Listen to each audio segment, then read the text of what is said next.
So let's get started now, and let's go to step number 1. Now, how to have a plan in place which triples your chances of finding the right one to date while avoiding time wasters.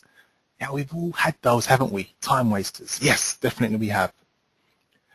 Do you understand you? First question I need to ask you. Do you understand you? Do you know why you react how you react? Do you know why you go for a certain type of partner in your life? Do you know why most probably you do get upset over certain situations? What exactly do you want from your next relationship? Do you have any idea? Because if you don't know, you're just going to attract all different types of people into your life and then wonder why I keep attracting the wrong person, because your attraction strategy is not set in place and planned. Have you ever planned before you went on a date? I bet you haven't. You're going on, can you picture this? You're going on a date on Saturday evening. I bet the only thing you would have planned is what you're wearing. Think about that. And I bet you haven't. No. And what I mean by planned, have you had anything in place that you really want to find out from this person that really means a lot to you? Now, what do you really want to know about your date? What would you really want to know about that person? Have you ever prepared any questions prior to the date? Any questions? I bet you haven't. And most of us haven't. I don't think so. So you need to have a screening interview type process in place. I don't mean like a proper interview like you're going for a job, but we need to be smart here, and we need to work out subtle ways on how you can get the answers to the questions that are so important to you that you need to know. Now, you must have a screening interview process in place. Now, what you need to do is list everything you want from your next relationship.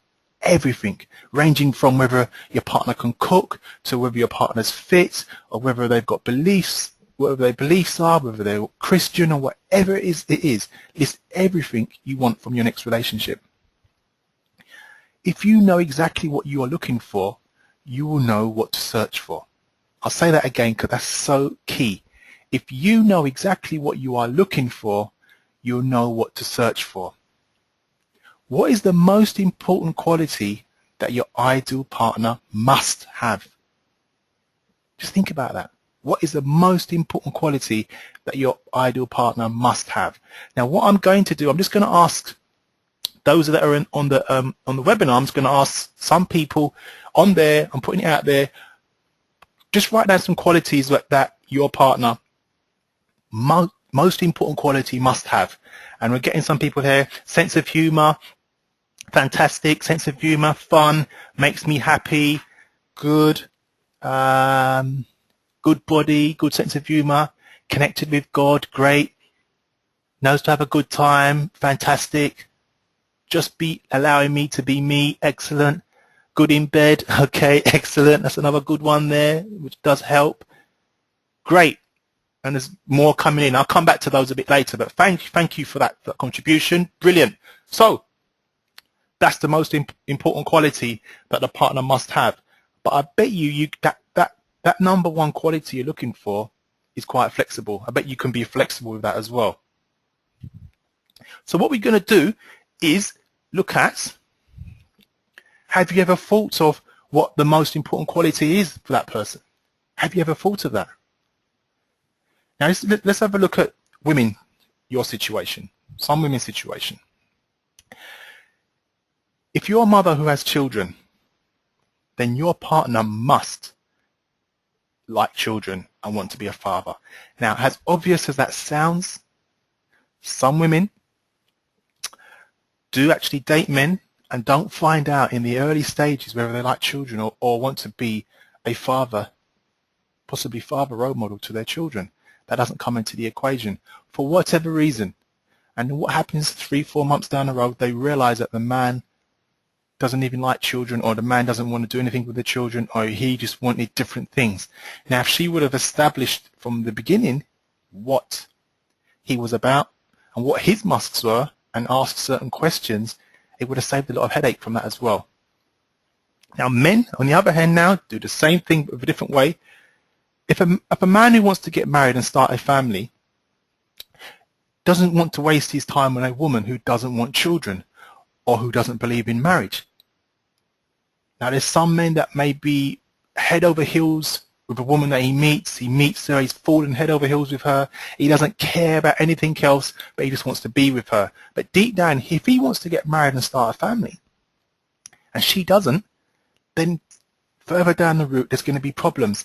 Now, she could not want to get married and start a family for various reasons. She could have been divorced. She could have come out of a bad marriage. She could have children. She may not want any children at all, but that wasn't discussed in the early stages. So going through that, he's fallen for her, or she could have already told him, but he may think that he can change her, because a lot of us want to think we can change our partner.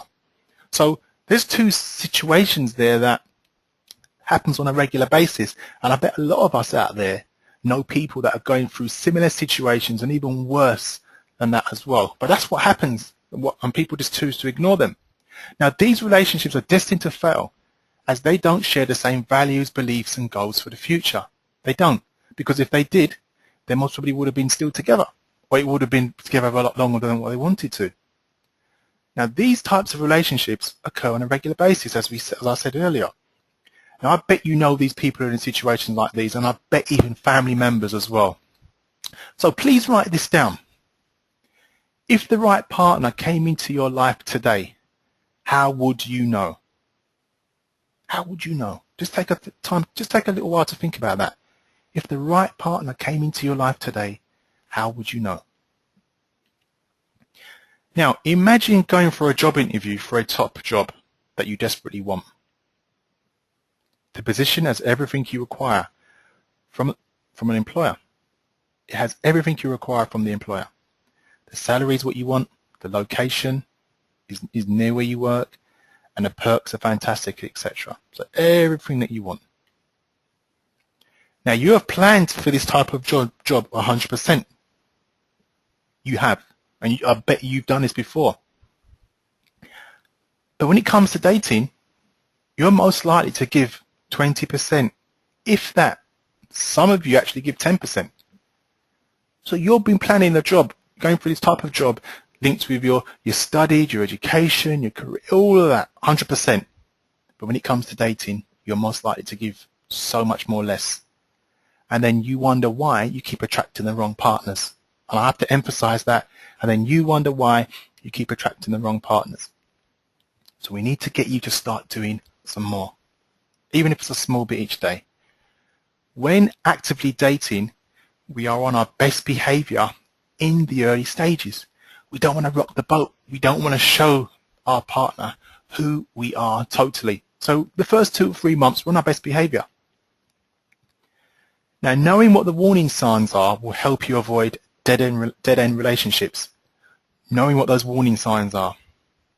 You need to have a marketing strategy in place.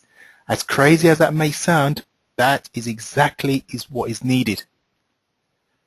What one thing do you need to do to attract the right partner for you? Think about that. What one thing do you need to do? Does it mean going out a lot more? Getting some new friends? Going to particular dating events? What does it have to be? You need to be the person you are trying to attract into your life. And I repeat that, this is so important. You need to be the person you are trying to attract into your life. So if you want somebody that's fit and healthy, that goes to the gym, then you need to be fit and healthy and going to the gym, because obviously that is very important to them. And if you meet somebody there's no point in you not going to the gym, not eating healthy, you're overweight, you're not looking after yourself, but you want a man that's fit and healthy that goes to the gym all the time, and vice versa for the women as well and for the men as well. It's not going to happen. If you do start dating them, it's not going to last long. So write down everything you are looking for in a relationship. Everything. This is how we can get you to establish exactly what you're looking for. Write down everything you are looking for in a relationship. Now, when you've written all those down, I want you to look at the 3 must-haves. What are the 3 top must-haves out of that list? Now, everybody's going to be different, because everybody has different experiences and everybody has different beliefs and values in the past. Now, prepare questions pertaining to these top 3. Prepare questions pertaining to these top 3. Now, questions meaning what you'd like to find out from that person, but not making it blatantly obvious. Now, this process helps you avoid the wrong partners in the first 3 months.